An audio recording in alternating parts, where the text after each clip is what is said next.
Sir Hermogenes. Is this the first time na inabot kayo ng baha dyan sa area po ninyo? Yes. At dahil yan, dun sa pagbagsak or pagguho ng lupa? Actually po, nang wala pang remolan, no, bumaha na po siya. Yan po ang bagyong Enteng. Anong taon pa yon? September 2, last year po. Okay. So, humingi ho kami ng tulong noon kay Mayor, no, sa LGU. And then, kasi nagtatayo ang remolan noon ng bagong subdivision nga ho. Now, ayan ang actual footage na konting ulan lang mas lalo nang lumalala ang creek namin. No, kasi napakataas na ho ng tambak nila nang walang slope protection man lang o nang walang retaining wall. Okay. So, nakailang meeting na po kami sa LGU, kay Mayor, sa mga engineer, both developer, until now wala ho. Ngayon, itong mga families na nakatira sa different subdivision, no, sa 2 subdivision, halos konting ulan natatakot na. Talagang na-trauma na sila. Okay. Yung ilan may mga bagong panganak pa. Konting ulan. Just a thunderstorm. Wala pong bagyo. Baha agad? Baha po kagad. Gaano kataas yung baha? Nasa ano na siya ho, 3 to 4. Thunderstorm lang po yan.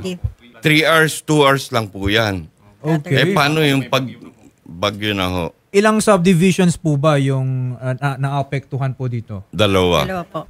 Hindi nakakatulong yung sitwasyon ng pagbaha dyan sa area ninyo kung ipagpapatuloy nila yan na walang magandang plano, at least man lang kung saan dadaan yung tubig. Oh, yes. Yes po. Oo. Kasi ang nangyayari, nagiging basin yung subdivisions ninyo. Kung walang outlet yung tubig, walang pupuntahan, di may ipon talaga dyan sa area ninyo. Hindi ba nakita dati ng LGU na kung ituloy itong proyekto na ito, magdudulot ng ganitong problema sa mga malapit na subdivisions? Ang sinasabi nila, kasi nakatira kami sa Provident. Sabi ko, hindi ba binabaha doon? Hindi, mataas yun. Kasi sa Provident sa amin ngayon, bumabaha. Kaya kami naghanap ng bahay na mataas na hindi kami babahain. Yun ang sabi ng developer namin na hindi daw binabaha doon. At least ngayon, hindi na kayo babahain. Ngayon, mas malala pa nga doon sa Teresa kaysa sa Provident. Last week, nandun ho kami kay Mayor, no? Together. Okay. Ng dalawang subdivision. And then, with engineer. Sabi ho niya noon, last word niya, pag-meeting uli sila ng Remolan. And then, hintayin ko raw yung message at patatawag ako para kung merong improvement or what, o kung mag-uusap. Okay. Yes. Consecutive 2 weeks po, ginanyan kami. That's the last word na magmasa kanila. At sa ngayon po, binalikan na po ba kayo ng LGU? Wala Wala pa pa rin. Engineer Celis, magandang hapon po sa inyo. Yes, sir. Siguro sa ngayon, Yes, sir. aware na po kayo dun sa nagiging problema, no? Pagbaha dyan sa subdivision na yan. Paano nyo po may explain? Ano nagdudulot dyan? At ano sa tingin nyo ang pwedeng maging solusyon? Actually, sir, tama naman yung sinabi ni Mr. Hermogenes na we had several meetings with the mayor, the LGU Engineering Department, together with Remolan developer. As we inspected the site, meron kami napag-usapan doon sa engineer ng Remolan, na ang Remolan, so during sa meeting, meron silang promises na gagawa sila ng slope protection. Ang meeting namin is last March. So ngayon, nag-inspection kami sa site sa developer, sa Remolan site. Napag-usapan namin na ang Remolan gagawa ng slope protection, dredging ng kanal, widening ng creek. And actually, wala pa silang nagawa. Okay. So ngayon, last Monday, nakipag-meeting ako ulit kay Mayor ng Teresa. Yes. To verify kung ano na ang aksyon ng Remolan. Tumawag na siya sa Remolan Construction. Wala, sabi ng Remolan, wala pa silang aksyon. Yun ang sinabi ni Mayor sa akin. Kasi meron din na banggit doon sa area, yung drainage system papuntang river, papuntang ilog. Kasi pag umapaw kasi ang ilog, ang tubig babalik doon sa creek. So merong suggestion doon si Engineer Demen na palakihan nilang yung outfall. Until now kasi, wala pa rin pang, maybe may plano pa sila, pero hindi pa na-implement. kahit na meron kayong pag-uusap, hindi naman nasunod. Hindi pa na-implement nung kayo ng po ba Remolan ay- at saka sa LGU. Yes, nung kayo po ba ay nagkaroon ng discussion patungkol dito, wala po ba kayong sinet na timetable kung kailan dapat magagawa to? Sir, ang sabi ng Remolan Construction, bago magtag-ulan, May. June na ngayon, wala pa silang ginawa talaga na action. Kaya sir, nakipag-meeting ako last Monday ng Mayor to verify kung ano talaga na ang action na ginagawa ng other developer.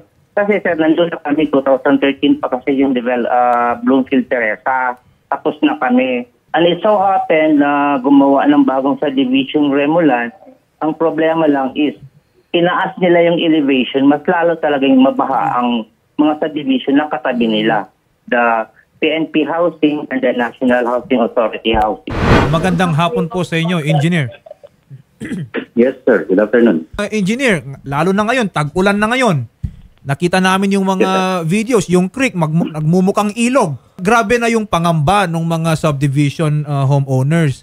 Engineer, kung meron na po pala naging pag-uusap dyan, solusyon, bakit hanggang ngayon parang wala pa rin nangyayaring or nai-implement dun sa plano? Ang naging pag-uusap, sir, bago magtagulan, mag-i-implement ng project ang Remolan. Okay. Gagawin nila yung box culvert na na-identify na nakakaharang sa flow ng water sa creek or waterway. So, Okay. lagi naman po kami nagpa-follow up kay Attorney Judith Luis, ang legal ng Remolan. Bukas yung implementation nila ng project dahil ito ay dumaan pa sa bidding at dinisign pa ng mga technical personnel nila. Ang dahilan po nila, siyempre, bago naman po sila mag-implement ng project, ito'y pinopondohan at sinisigurado nila na ang design ay maayos at safe. So tama po naman. Kaya daw po medyo na-delay yung kanilang pag-implement ng project. Pero sa ngayon po, na-award na yung project. Kaya may contractor na po na mag-i-start ng project bukas. Yan naman pong nabanggit ni Engineer Celis sa outfall na magko-connect sa Teresa River. Tama po. Ako po ang nakipag-commit. Nalalagyan niya ng outfall. Kami na po ang magpa-project. Kaya lang po, alam naman natin sa government, bago mag-project, ito po ay pinopondohan muna. Then the following year, yung implementation. Okay. O gano'n naman po yung proseso sa gobyerno. So ang bottom line po, yun pong napag-usapan dun sa mga meeting na every time naman po magre-request sila ng meeting, nandiyan po ang ating mayor, ay matutugunan na po bukas dahil mag-start na po yung contractor. Kung gusto po nila, pare-pareho kami, pupunta kami sa site, titingnan namin yung pag-start or pagsisimula ng project. Then kung may comment po sila, pwede din naman nilang erase. Meron naman po kaming nabuo na timeline dyan. Etong bagong project na sinasabi ni na Sir Hermo Henes na nagdulot no or nagpagrabe diyan sa sitwasyon diyan sa creek na yan, di po ba itong mga plano na to sinasubmit naman diyan sa engineering office? So siguro ang tanong Yes, po. natin ngayon is kung nakita na natin doon pa lang sa plano na talagang tataasan nila yan, hindi po ba natin na predict dapat na kung yan yung plano nyo, makaka-apekto dun sa mga mas mababang mga subdivision. Pantay na po sa bubong yung kalsada. Sir, meron po yung approved development plan. Pareho din po ng subdivision nila, bago yan dinevelop, meron pong approved development plan. So, doon po nakareflect lahat ng gagawin sa site. Kung ito pong proyekto na ito ay approved, hindi po natin na-anticipate at the time na re-result siya ng ganitong klaseng pagbaha doon sa mga ibang subdivisions, kalapit na subdivisions. Sa ngayon kasi ang ginagawa natin is nire-resolve na natin, sinusolusyonan na natin yung problema. Yes po. Ang sa akin lang Yes, is sir. kung na-anticipate natin ito nung umpisa, instead na sinusolusyonan natin ngayon, ang ginawa dati is iniwasan. Para walang problema to start with. I suppose na naka-incorporate naman yan sa plano nila dahil nagtra-traverse nga yung creek sa property ng Remolan. So most likely, nasa approved plan niya na maglalagay sila ng box culvert or kung anumang bridge na dadaanan ng sasakyan sa waterway. Okay. So nangyari lang po, ito nga, na dumulog tong mga taga Summerfield, taga Bloomfield. Ang sabi, alam ko po, hindi pa nila dapat gagawin yang sa sa waterways na yan or box culvert sa creek. Pero ito nga po, uunahin na daw nila, kaya pinadesign na nila base sa hydrological study nila. So parang in-improve pa nila yung design. Okay. Pero naka-incorporate na po yan nung una na meron pong box culvert dyan. Yan nga po uunahin na nila.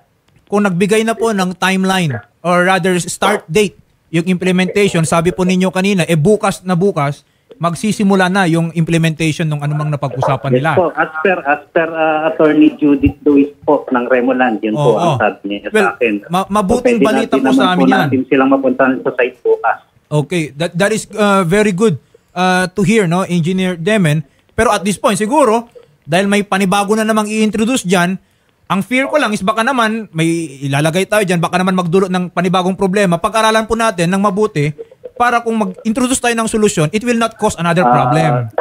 And are we sure, Engineer, na talagang kung ma-introduce yan, masusolusyonan itong mga pagbaha? Yes po, magmo-monitor din po kami, sir, ang engineering dahil pagdating naman po sa technical, kahit yung turnover ng mga subdivision, kami din naman po ang nag-i-inspection yan. Bago i-turnover sa LGU, kami din po ang nag-i-inspection. Nakita po namin yung pag-aalala, no, ng mga subdivision homeowners. Sir Hermogenes, Yes. ilan bahay o ilang katao yung affected dito sa mga pagbaha na ito? Nasa 200 plus units po kami. Yung po ba yung 200 both subdivisions na yon? Single lang po. Isa Sa amin pa lang. So ita times 2 pa natin. Engineer, pwede po ba? Kasi Yes, sir. tag-ulan na. Yes, sir. Hindi makampante itong sina Sir Hermogenes, yung kanyang mga kasama dito sa studio, at syempre lahat ng mga nandun sa subdivision nila. Ngayon nga, wala pang bagyo. True po. Bumabaha na.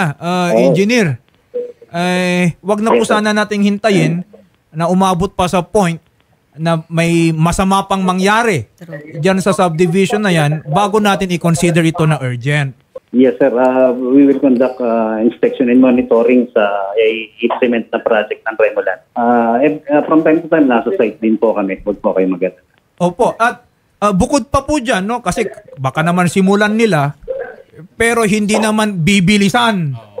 Edi hindi rin natin nasolusyonan. So, engineer, pakiusap namin, hindi nyo lang bantayan yung pagsisimula, bantayan nyo rin yung implementation, yung paggawa. Kaya yung monitor din po namin yan. Opo, that is right. Magandang hapon po sa inyo, Mayor. Yes, magandang hapon din po. Ang sa amin lang po, Mayor, sana hindi na umabot sa punto na lalala pa lalo itong sitwasyon dyan sa kanilang subdivision. Nabanggit sa amin na bukas magsisimula na yung implementation ng inyong napag-usapan. Paki-monitor na lang po para masunod yung mga agreements ninyo. Actually, narito po ako sa site ngayon at tinitingnan ko yung situation. At ito po, tinatawagan ko na rin yung mga involved dito para immediately nga ay ma-resolve itong problema. That is very good, Mayor, no? Nasa site daw po ngayon si Mayor, so we know that he should be on top of this. Mayor, kung ganun lang din naman pala, then siguro kailangan kayo na po talaga mag-follow up dyan sa mga involved na yan kasi sa harap na po ninyo nangako, no? Or nag-agree itong mga ito. Yes po. Actually, inaano naman nila, no? Kaya lang, siyempre, need ng malaking budget, kaya rin kinukonsider natin. Pero dahil nga rainy days na ngayon, talagang i-expect na natin ang paglaki ng tubig. So, dapat talaga hindi na ito patagalin. So, after nito, tatawagan ko ngayon yung developer na ka-adjacent nitong Bloomfield para talagang immediately actionan nila. Mayor Rodel de la Cruz, maraming salamat po sa inyo and we will keep monitoring po itong kondisyon or sitwasyon dyan po sa mga subdivisions na apektado sa inyong lugar. Maraming salamat po. Maraming salamat din. Okay. Magandang hapon po sa inyo, Engineer. Magandang hapon po, Attorney JV. Ayan, they are really concerned na yung area nila inaabot ng baha at mas lalo pang lumala kasi may bagong development na nagdudulot ng ito nga mas malalang pagbaha po sa kanila, no? Engineer, no, ang sa amin lang po, I think yung DSUD should be aware, no, of these developments diyan sa area po nila. Although meron na pong pag-uusap, engineer, pero what we can ask siguro, no, ano pong suggestion nila aside from monitoring itong implementation ng kanilang agreement? Actually po, meron po kaming nakaschedule na din po na inspection sa Bloomfield. For regular monitoring lang naman po siya. Pero dahil nga po may na-raise na concern, ayun po, iikutan natin po siya. And then, pati po yung subject na project ng Raymulan, isasama na rin po sa inspection. So, after the inspection po, doon po pala sa inspection, i-invite po namin si DNR, EMB, yung Environmental Management Bureau po ng ating DNR para ma-rate din po yung concerns po ng ating mga constituents dyan sa Teresa Rizal. Okay. Since yung DNR, EMB po kasi yung nag-monitor ng compliance po natin sa ECC, Environmental Compliance Certificate. So, ipapatas na rin po natin sa kanila kung nakaka-comply po. Yes po, po. Yung bagong project po. Opo, Engineer, that is well and good, no, na narinig po namin is coming from DSUD Region 4A. We still expect, no, yung inspection po na inyong gagawin para makita natin yung mga compliance nila. Opo. Especially pag may creek dyan, no? Nasusunod ba Yes yung po, mga yes easements po. dyan sa creek na yan? Bakit umabot, no, sa punto na umaapaw na? We understand, no?